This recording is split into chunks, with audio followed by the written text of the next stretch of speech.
fundraisers, I'm Dawn Lego. It's time to buckle up for a new episode of Raise Nation Radio, the one and only podcast made to inspire fundraisers like you to continue making impact in our communities, building better tomorrows and exchanging ideas. So whether you're a trailblazer or seasoned pro, you'll pick up the trends that transform your fundraising. And together, we'll dive into lively conversations and chat with industry-leading fundraisers and thought leaders to explore hot-button issues and innovative ideas. So stay with us for the next 30 minutes while we inspire you to embrace the future of fundraising. Super excited to welcome back to Raise Nation Radio a guest who's familiar with the show and familiar with One Cause and Raise content, the one and only Mr. Shawn Olds from Boodle AI. Shawn, welcome back to Raise Nation. It's so great to have you here again. Don, thank you so much. I always enjoy being with you. Appreciate the time. You know, I feel like we've been pulling you in a million directions. We had you at the Raise conference this year, back in September. We were in Chicago. You were on this amazing panel. What was it? New Frontiers, all new ideas to fundraising. You filled the room. We had to have the session, the individual session in our general session room because there were so many people. So congratulations on that. But then that was so popular, we had to bring you back in December, just a month ago, to have part 2 of that, where we said, okay, there are no frontiers, right? There's no final frontiers. And we continued the conversation. And now I'm knocking on your door again as a thought leader, because I feel 2023 is a year of data. Data is everywhere. And I love it because, and I think data is always, we understand the importance of data. It drives smart decisions. It really prioritizes and helps us have a little more science behind what we're doing. But this year is just crazy. I feel like data is everywhere. We have just this thirst and hunger for data and more data. Why do you think that is? It's crazy. Well, I think it's a combination of things, Don. And I'll start by saying, first, really enjoyed being at the Raise conference. While our panel and I enjoyed it very much, there were a series of just amazing panels there. I learned a great deal and really enjoyed time there. And I'm looking forward to Nashville this year. But I think one of the things that made the panel so well attended was that focus on technology. And one of the reasons, to answer your question on why data is where it's at, is because of the growth of technology over just the past decade. I mean, technology has been growing for decades, but in the past decade, especially in the nonprofit space, it's become easier to capture data. And so where before people 15 years ago had to take very proactive measures to capture data. You had to sit down with your donors and say, well, could you fill out all this information and give it back to us so we have more information? Now it's very easy to collect, and you can do it piecemeal. You don't have to do it as a big obstacle when they make that first donation, right? You can collect minimal information, but then slowly start to connect other information as you're doing your email automation flow, as you steward people through. As you have events, you can capture more information. And bit by bit, every little piece adds up. And so I think the advent of new technologies allow for more data to be prominent. And now what people are trying to understand is, okay, now that I have this data, what do I do with it? Because the data just sitting there is like oil in a barrel. Right? Oil in a barrel doesn't make a car go anywhere. We got to refine that data. We've got to refine that oil, turn it into fuel that's going to make the car go. And so now the big discussion is, how do I refine my data into something that I can actually use, insights I can use? They're going to help drive my mission and my fundraising. Well, I knew then you were the perfect choice to be the guest on the show today, because I really want to dive into data. There's some alarming research out there from the Giving Institute, especially about the declining number of donors. So it puts a lot of pressure on acquisition for sure. So data comes into play for prospecting. But I kind of got so excited about data. I love to geek out on data. Last episode, last week with some of my peers, we talked about priorities in 2023 and the fundraising outlook. And I just got so excited. I didn't give a chance to let our audience know why we called you in for today's, to be a guest on today's show. So I know you, I love you. You're a familiar voice at Raise, on our webinars, on our podcast, but there just might be a couple of people that don't know Shawn Olds. So let's go a little bit backwards. And would you mind just giving the elevator pitch on Shawn Olds on Boodle, a little bit personal about yourself. One thing I know is your service to our country. So as always, thank you very much for what you've done to protect our freedom. But we want to get to know you a little bit better. So let's pause here and take it away. Let us know everything about Shawn Olds. Well, not everything, but you know what I mean. Fair enough. No, thanks, Don. I'm Shawn Olds, co-founder and CEO of Boodle AI. I started my career in the military. I graduated from West Point. I was a computer science major, so I've been tied to tech since a young age. Did my time in the military and then got out and started building companies, mostly focused in the tech space. I took a respite after September 11th to return to government service, doing counterterrorism work, mostly in Southwest Asia and Africa. And after that, continued building companies. Actually ended up moving overseas to the Middle East, working on building companies, taught in a university over there, entrepreneurship and small business management, and then ultimately returned to the U.S. to start Boodle. And the genesis of Boodle, I jokingly say, is because my co-founder and I are lazy. Along with everything we've done professionally, we've spent 20 plus years serving on nonprofit boards. And as many people I'm sure in your audience know, fundraising in nonprofits is often very ineffective and inefficient. And so my co-founder and I wanted to find a way to bring technology, specifically data science and machine learning, to nonprofits in an easily consumable manner. And the analogy I like to use is we're sitting on Zoom right now. People spent most of the pandemic on Zoom or Google Meets or some other form.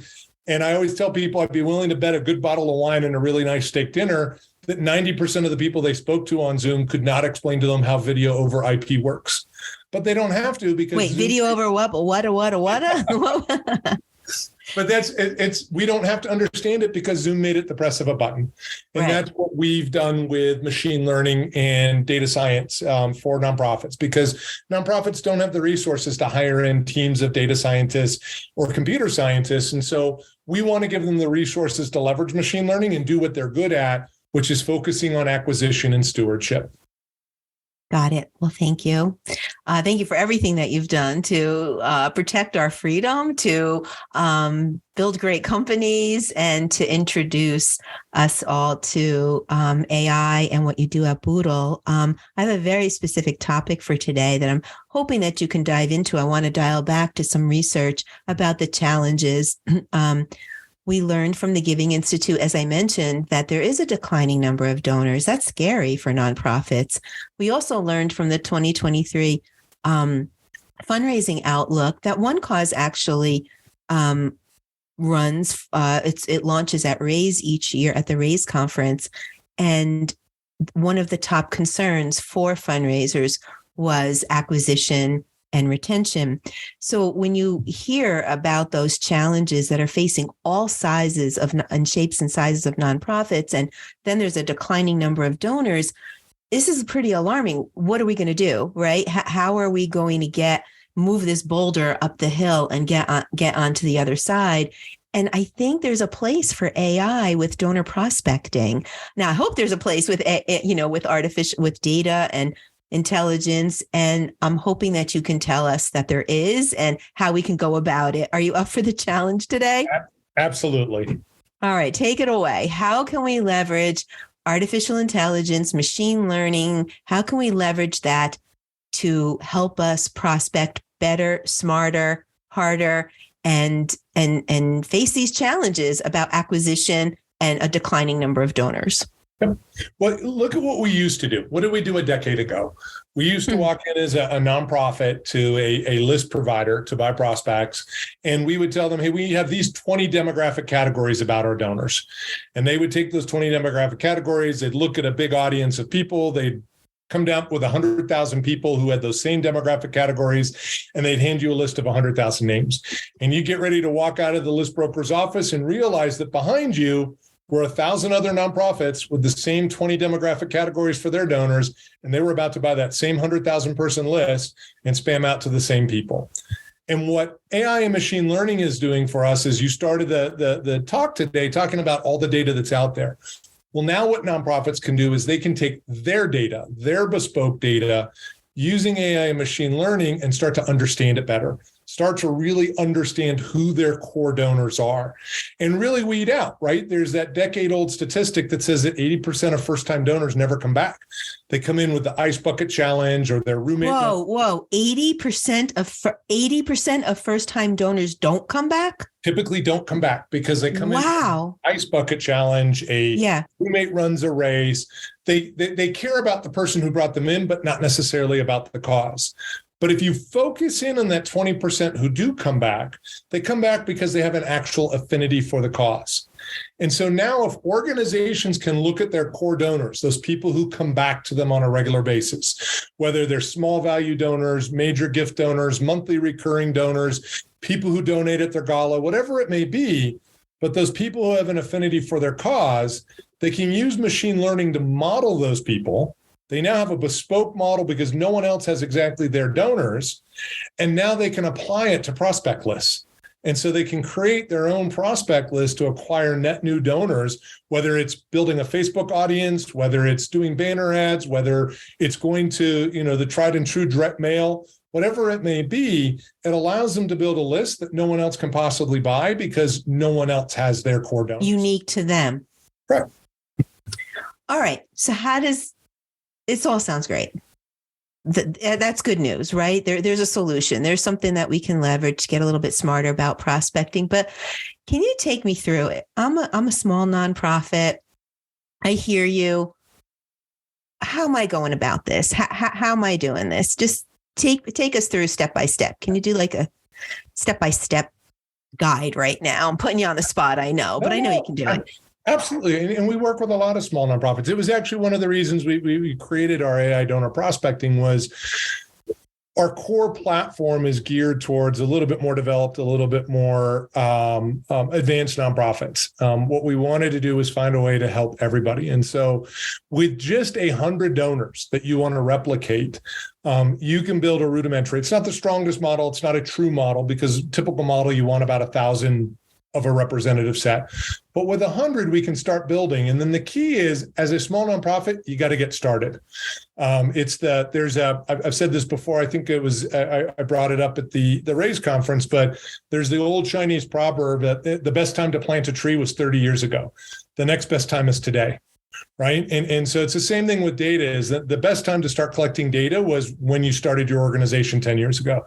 The next best time, though, is today. Part of that data collection, though, is actually getting out there and trying to solicit and bring in new donors.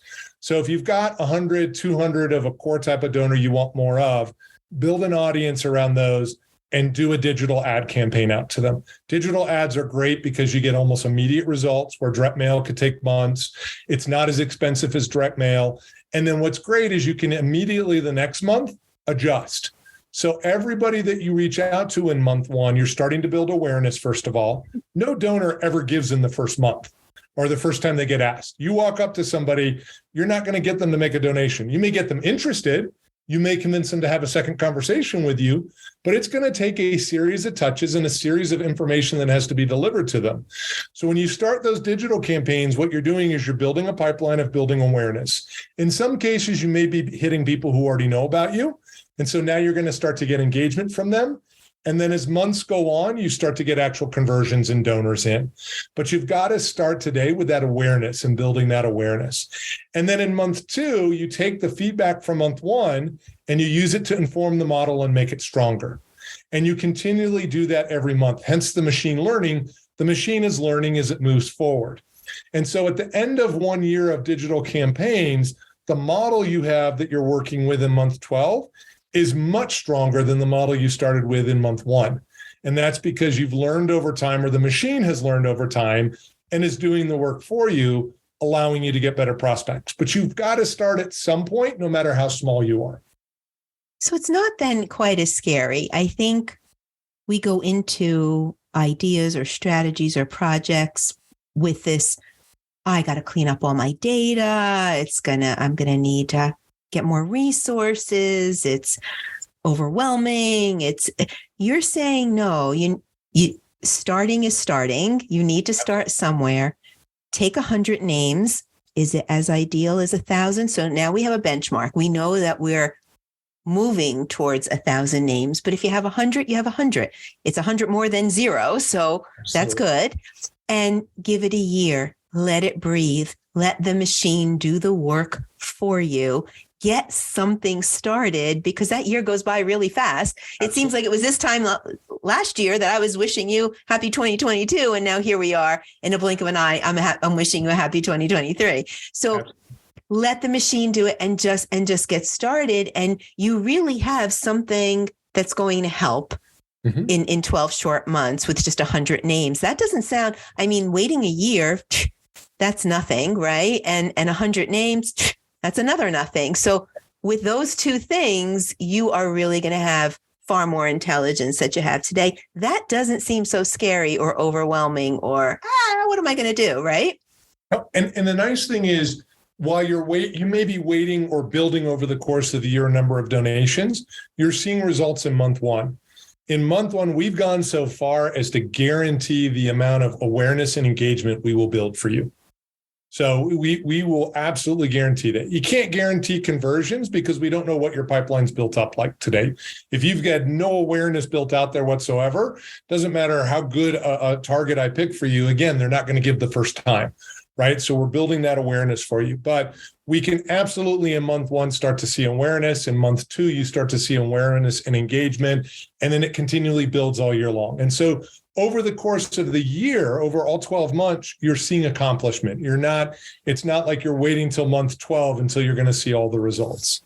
Right. It's like a diet. If you go on a diet, you're not going to be at your goal weight 1 month in, but you're going to make progress all throughout the year. And probably at the end of the year, you're going to look pretty darn smoking. So it's the same kind of thing. You want to get started. So now, why Boodle help? This is what Boodle does, right? This is your claim to fame. This is your flagship. This is how Boodle helps nonprofits. So really get 100 names, start today, call Boodle and get started. What does the opposite of that look like, right? So you still have your 100 names. You think you have the profile of what you want more of. You're not using a service like Boodle. Where is that nonprofit? What disservice are they putting their organization under? Yeah, I've sat on these nonprofit boards before this type of technology was available. And what happens is you tend to focus too much on those 100 people you have in there, right? You're trying to get more money out of just those. You spend a lot of that money you do raise from those 100 donors wasted on outreach like direct mail to an untargeted audience or an audience list that is being spammed by 100 other nonprofits. You do more ineffective and inefficient fundraising. And so by using the technology, by using the data you have at your fingertips and that you can continually acquire every month, you start to refine and make sure that the investment you're making with your donors' dollars is more effective, more efficient, and giving you a better ROI, both in the short term and the long run. Okay, got it. So if starting someplace is the best place to start, there's also a better place. And you mentioned 100 names is great, but 1,000 names is ideal. What advice do you have to nonprofits to get to that 1,000, to be able to put more data into the machine so that it has more in which it can draw from? How would a nonprofit get there? First and foremost, it's no different than how a business grows. It's got to be omni-channel, right? I'm talking about digital fundraising because you can get some quick, immediate results you can get out there. But the reality is that awareness campaign, there's a variety of ways to build awareness. If you're a nonprofit and you're not using social media and you're not doing leveraging your board and you're not using other forms of channels of getting out there and touching people, then you're doing yourself a disservice. And so to any organization that just says, hey, I'm just going to do direct mail this year and that's all we're going to do, you're missing a lot of resources. Or any organization, and I've worked with development directors that try to just raise money through the board of directors. Well, the board's all accomplished business people. Let's just go get them to get their rich friends to give. Well, not all their rich friends care about that cause, right? And so as a nonprofit, you've got to make sure that you've got more than one tool in your tool chest. There's a variety of neat technologies out there today, being able to donate in other formats too, right? There's stock, there's Crypto. there's a variety of different ways that you can be fundraising. And as an organization, I think one of the greatest things out of the pandemic, there were a lot of organizations that could not do galas because it was just too costly. It was too much money up front. There was too big of a risk. What if people didn't show up? And we've now started to see more virtual events happening. And those virtual events can still have auctions tied to them. And so, auctions are an amazing way to bring people in. Now, you do bring some people in who are that 80% who are never going to come back. They wanted the item. They were bidding on the item. But it gives you a pool of people to prospect from and understand, hey, are these people who could become lifetime donors for me? And so you've got to be exploring all of your options in fundraising to make sure you're maximizing your outreach potential. Multi-channel. Yeah. Draw from the multi-channel and execute on the multi-channel, I think is what you're saying. Yep. So now, all right, we're still going to start small. We're going to still stay with our 100 contact records. Should you draw from the 80% and the 20%, or just focus on one segment versus the other? Because you mentioned 80% of first-time donors don't return, 20% do. Where are you focusing your data? Should you try to convert these 80%? Like where do we go? I'm not sure. Here's reality. You have no idea who that 80% is. So what you're doing is you're using data science when you look at all your first-time donors and saying, okay, who of these look the most like my best donors? So we went through this during the pandemic with food banks. Food banks saw literally an order of magnitude increase in donations, but their development team didn't change size. And a lot of those donations were just people kind of giving in the wake of what was going on in the pandemic. They weren't necessarily passionate about the food bank's mission. What food banks were able to do, because they had years of data, was model their best donors, model those people who have given year on year pre-pandemic, and then apply that model to all those first-time donors. And now be able to weed out and say, hey, these people don't look anything like my first-time donors. We're not going to spend time. I mean, we'll still send an email. We'll still see if something catches them. We'll do the low-cost way of touching them. We're still sending thank yous. You're still doing all that other proper stuff. But when we're going to invest time in direct mail or digital ads or phone outreach, here's the people we're going to focus on, because we have a limited size development team and we only have 24 hours in a day. So how do we most efficiently use those resources?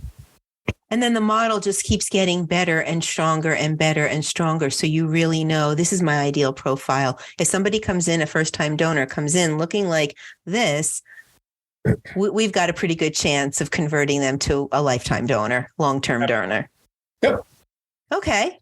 I'm getting it. So how could AI be part of a nonprofit's daily practice for prospecting? What would you recommend? I really want to get better at this. I really want to understand the model, the best model, the model I need to go after. How do I use AI on a daily basis to get there? So there's two ways to do it. One is the prospect prioritization, which is what we just talked about with the food banks, right? So I sit down, I got all my new donors from last week. Let's figure out how to approach them. What have nonprofits done, before? They take a kind of a serial path through the donor pyramid. Dawn just donated. We're going to send an immediate thank you. Then 3 weeks from now, she gets an email. 6 weeks from now, she gets a letter in the mail. And then 4 months from now, we're going to ask her for a second donation. And she gave $10, so we're going to ask her for 20. And it's just kind of a kind of rote path that they follow.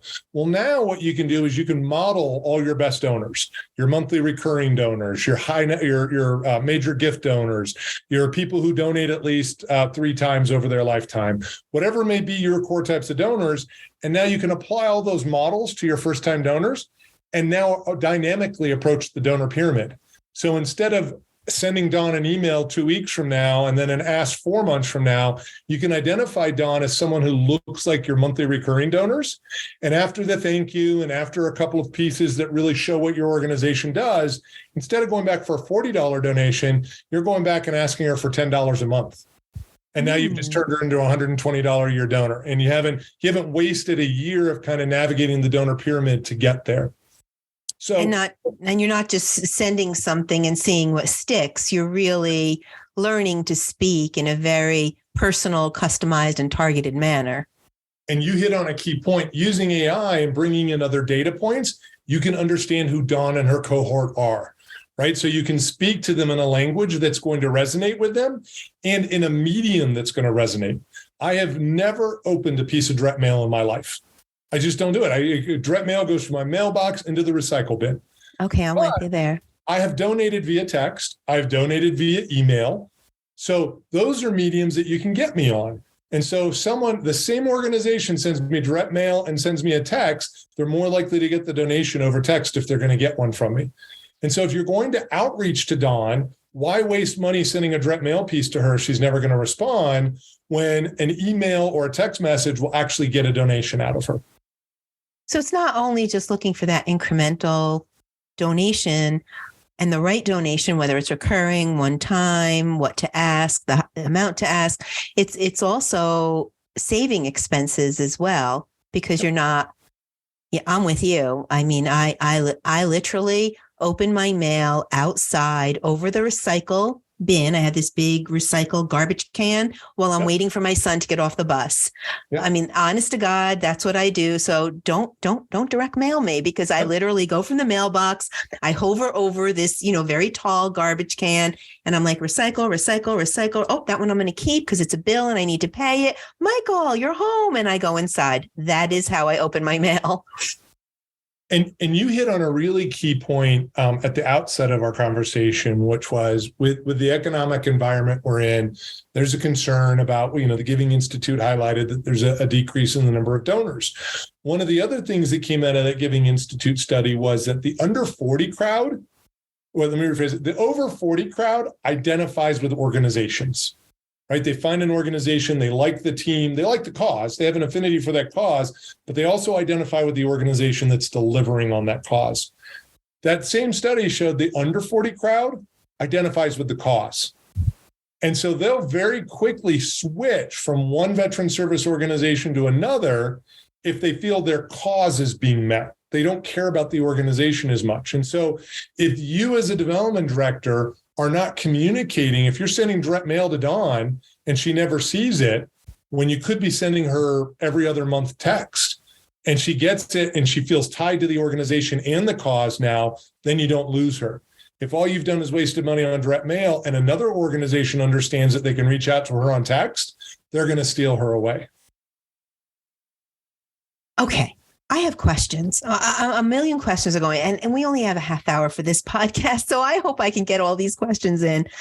Couple things. One, is it likely that if Dawn is aligned to a cause or an organization and I'm converting as a long-term donor, is it likely that I would also have friends and family that would be aligned, and it's worth it to tap me as a social donor?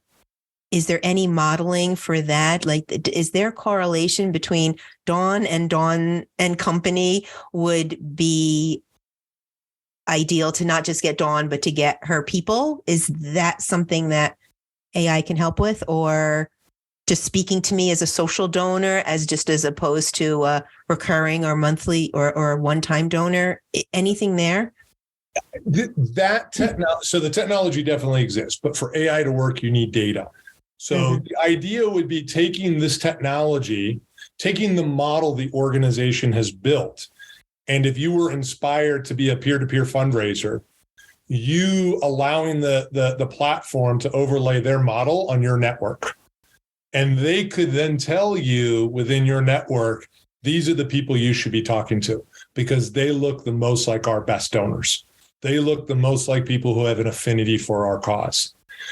The problem is not a lot of peer-to-peer fundraisers right now want to necessarily give their network over to a nonprofit because they're concerned that the nonprofit's going to spam them or a variety of other things. We've seen this. I've seen this on boards. I've seen development directors walk into boards and say, hey, just give me your address book and I'll reach out to people what we think are good. Well, no, this is my network, it's my people. I'll reach out to them. But is there a way to kind of do it on a blind basis? That could definitely be finagled. I haven't seen a technology that does it seamlessly or on a SaaS basis, but we're probably not far from it. Got it. Well, we have to keep moving in those directions because, I'm thinking a little more big picture here. I'm getting ahead of us, but it would make sense. My other question is, what do you do when a certain demographic defies activity? And I'm going to use myself as an example. I'm not a Gen Z or a Gen Xer. I'm a little bit more mature, but yet I just shared like mail, which would probably fit, best in most people's ideas it wouldn't work for me, right? Mm-hmm. I am tech friendly. I am on some type of technology every minute of the day. A text would probably stand out for me versus mail. Forget about it. Email, I get too much of it. Right. So what happens when like the demographic, let's call it the age, defies the activity, right? Like I probably would be pegged for direct mail when in actuality, a text would happen to speak to Don Lego best. Does machine learning figure that out at some point? Given enough data and enough time, theoretically, yes, it would. Okay. But that's why you have to get started. Right. That's why you got to get started. But machine learning and AI, it's not 100% perfect. It never will be. And so there are always going to be exceptions to the rule. We often get clients, we'll score a database for them. We'll score 100,000 names and they'll pick one and they'll be like, oh, well, you got this information wrong. And we're like, okay. Got it. Yeah. Bad data in gave us bad data out. That's going to happen. But that's why you don't do it on just a one-on-one basis. You do it in aggregate. You're looking for an outreach patterns to people. Right. What's also interesting is people don't always fit bad. So, most of us think that the direct mail crowd is the over 60 crowd. That's who really likes direct mail. There was a study, I'm still trying to find it, but there was a study last year that showed the direct mail is actually really succeeding in the 20 to 30 crowd. No. And the reason is they grew up on email. Email to them is what mail was to us. Like I used to, as a kid, run out to the mailbox and get the mail from my parents, right? I was used to seeing it. Well, they've never not seen email. And so they get spammed with it. It's there every day, but they haven't seen a lot of direct mail. And so now when a direct mail piece comes addressed to them, not their parents or anybody else, it's a novelty to them and they're excited and they open it up. And so it's starting to work. My mind's blown. Yeah. I can see that though. That is so funny. And you know what? That lives and breathes in my household. I have a 20-year-old and she loves to get the mail. Yeah. And she loves when something's addressed to her. And I'm like, yeah, I have no time for mail. Right. So that is so funny. Wow. You're so smart, Shawn. All right. You know what? Can you pull out an example? I mean, if you can't mention the organization's name, but it's all making sense. I asked some silly questions and I'm glad that I did, because maybe there were people that were thinking along the same way. And you really helped me put this in perspective and hopefully helped our audience put it in perspective. But we love our examples. Can you give us an example, whether you can mention the organization's name or not, of where you started with them, how you and what they, what you took them through and what the outcome was? Sure. A university we have, which it was great because it taught us a lesson in bias. And I'll talk a little bit about bias because a lot of people get scared when they talk about data and the bias in data science. So we had worked with about a dozen universities and just really succeeded well with all of them. So I admit our first year, we got a little cocky. We brought on this university and almost immediately their models were they were horrible. We test all of our models, as you know, and I should say the machine tests the models, and their models you would have been better off flipping a coin than you would have been using the model that we built. Mm-hmm. And our data team spent a full day just scouring, trying to figure it out. And what we finally figured out is this was the first university. Every other university we work with was the type of university where kids from all over the country apply. And then they get in and they travel to the university for 4 years. And then they take jobs all over the country and they leave. This was our first, what you would call local university. Most of the people applied locally. They graduated and they worked locally. And so for us, geography was a bias. It was ruining all of the models. And as soon as we pulled geography as the data point out, all the models worked perfectly and they went out. So we had spent 2 years with them, helping them with the prospect prioritization, right? Helping them really narrow in on who their best donors are. As you may know, Don, a lot of universities over the past 5 years have seen a decrease in donors. And so universities have had to start thinking outside of the box of, well, since I'm limited to my alumni, I got to go find other donors. What do I do? And so this particular university has spent about 5 years bringing in non-alumni donors. And they do it by finding causes that they can support. They find like-minded donors for that cause. They bring them in. They steward them along, teaching them all the things the university is doing. And then they go and bring them in as donors to the university. So when we started our AI donor prospecting last summer, they had about 1,500 of these donors that were non-alumni donors. So they built a model and then they applied it to our database, 240. Well, we actually narrowed it down to just where they were located. So we applied it to about 20 million Americans and came up with a list for them. And I always tell people, I caution, like, usually it's not a silver bullet. Usually it takes months to see results. We got very fortunate with them, and they spent, I think, $2,700 with us, bought a lead list, and then advertised for a month to it. And at the end of 1 month, they had picked up 55 new donors and $32,000. Yeah, So at 55. So oh my gosh, that's super exciting because. And how much did that equate to? I'm sorry, I got so excited when I heard $32,000, so more than a 10x. 1 month, first month. Yeah. Now that's not typical. I tell people don't start this and expect that, but that's been our best case, and we've had a lot of other success cases, but that's the one that really stood out. And it was just being able to get out there and find the right people and put them in front of the right people. Wow. Okay. Well, we know it's not a silver bullet, but I love hearing that story. I mean, it's just so exciting, especially when acquisition is such a challenge right now. I mean, it always is, but it just seems like it's really, wow, where are we going to go? I'm going to put you on the spot, but I know the audience is really going to want me to ask this.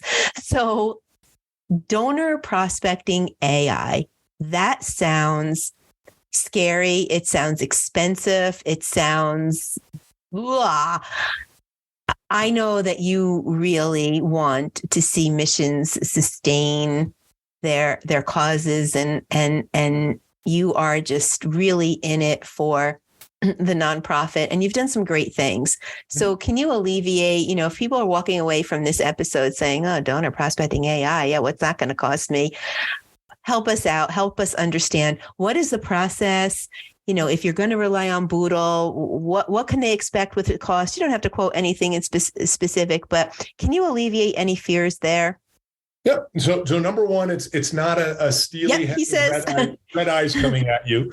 That's what I envision. A lot of people, they hear AI and they see the Terminator coming at them. So it's not that.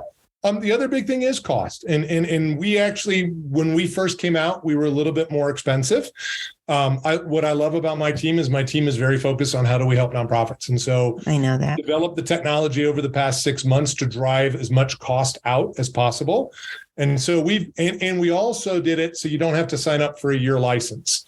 You can if you want to, but we've built it so people could do it on a monthly. We asked people to do at least 3 months initially because, again, results. Yeah. But we can get people started for as little as $1,179 a month, $1,179 for their first month.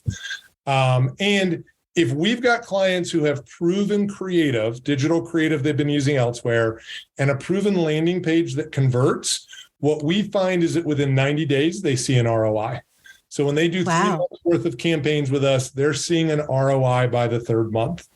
Yeah, I mean, AI is not magic. If you don't have the creative, if you don't have, best practices on your website, and I mean, it's not magic. It's just going to help you be smarter. And the analogy I always give people is I could give you the 10 best major gift donors in the world who have written blogs about your cause. And if what you do with it is pull out postcards and some crayons and write, "Give me your money now," you're going to have exactly 0% conversion rate. Fair.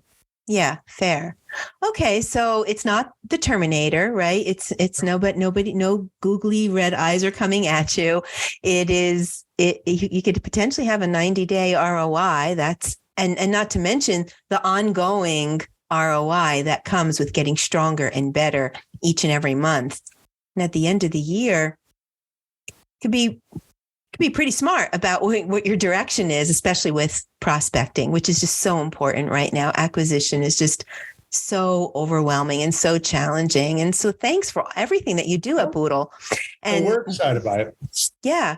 I think this is exciting. I think using AI with prospecting, I'd love to see the day where AI is just integrated in every SaaS product out there. Wouldn't that be a great way to approach things? In some ways it is. I love when I get to talk about AI to groups, because one of the first questions I ask to a group is, who here has used AI in the past week?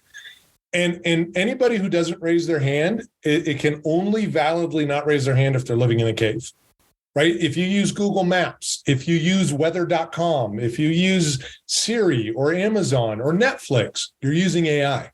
People just don't realize it's built in there.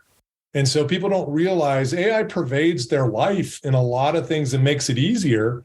They just don't, it's not thrust into their face as, hey, you're using AI. It's the fear of the unknown, I mean, it's learning something new, starting something new, making the call. Hey, Boodle, help me out. And how's your software to use and your dashboard and all that stuff? How's the workflow looking? On the AI donor prospecting side, actually, it's very seamless. It's just you upload your best donors you want more of, you upload your creative work, and you upload your landing page. And then you select a button to say whether you want Facebook or banner ads and when you want to start, and you're done. For the prospect, that doesn't sound so scary. It's not scary at all. It's super easy. And You're laughing at me. There's a customer success team to work with you if it seems challenging in any way, and to help you understand the results too. One of the other things we do is we're very good at the end of each month of providing you reports that show what you got back. So you're not responsible for trying to decipher and understand what happened. And especially a lot of people, they've got to report into someone, right? I just spent $1,179 last month. I have to go to my boss, the executive director or the board, and I got to tell them what we got back. And so we create a report each month that allows you to go take that back and show exactly what you got so that it's easy to justify the continued expense. Okay. All right. You've really broke down the barriers, I think, made it less scary and definitely delivered some new, maybe not new, but an approach to really help with prospecting and acquisition and getting really good and really smart about it. Sounds like we need to, create an ebook or do some kind of other content collaboration. So I think I might hold you to that this year. I hope you don't mind. I look forward to it. And we hope we see you in Nashville at Raise. For our audience who doesn't know, One Cause together with so many sponsors like Boodle AI, we hold a conference each year. It's 2 days. It moves around a little. This year we're going to Nashville, Tennessee at the Country Music Hall of Fame. And it's a great time, right? Shawn, we always have a really good time. We have wonderful sponsors like Boodle, and we have wonderful presenters like Shawn Olds, who really had a sold out crowd, right? That was crazy, that final. I keep forgetting the name of it. I was like, I think it was New Frontiers in Fundraising. And we had to move you to like the general session room. There was just so many people there. It's always a pleasure when you speak. And we love to hear what you have to say and how you're changing the face of fundraising. You really are breaking the barriers and opening up new frontiers. So thank you for coming back to Raise Nation and just joining us with some really interesting conversation. I appreciate it. Thanks so much for having me, Donna. I really, really enjoy our time together. Always. It's always a pleasure. Well, Fearless Fundraisers, that's about all we have time for today. Thank you for listening. We hope you enjoyed today's Raise Nation topic and your daily dose of fundraising inspiration. Remember that donor prospecting with artificial intelligence, or AI prospecting. Tune in for a new episode release every Thursday at 12:30 p.m. That's Thursdays, 12:30 p.m. Eastern Time. And in the meantime, listen to all the episodes on Raise Nation Radio. Follow the channel that you like best so that you can get the notification about all our new guests. Fundraisers are doing amazing things to build better tomorrows for our communities. Their stories are awe-inspiring. You won't want to miss a single episode. I would like to take a brief moment to thank our sponsor, One Cause, for making this episode possible. One Cause is driving the future of fundraising with easy-to-use software solutions that help nonprofits connect with their donors. Be sure to check it out at onecause.com.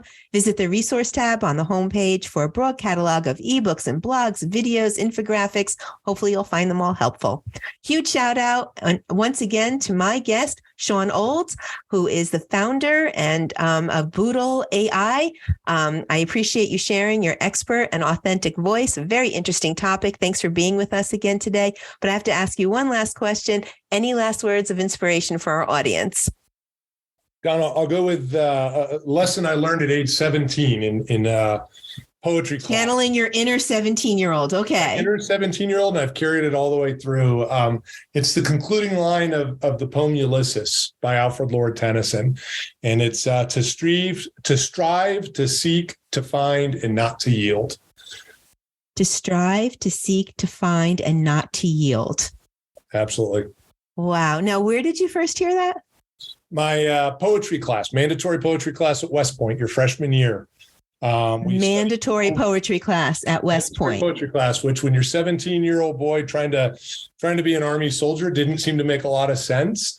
And all these now it makes a whole bunch of sense. Makes a ton of sense, and even ended up funding or supplying me with the name for my son. My 4-year-old son's name is Tennyson. Tennyson. Aw, shout out to Tennyson. 4-year-old Tennyson. How cute. I love that story, Shawn. Every time I talk to you, I find out something interesting. It's always such a pleasure. Thanks, Don. Thanks again for being here. Appreciate you having me on today. Well, that's a wrap. Until next time, I'm Dawn Lego. This is Raise Nation Radio. You stay fearless out there.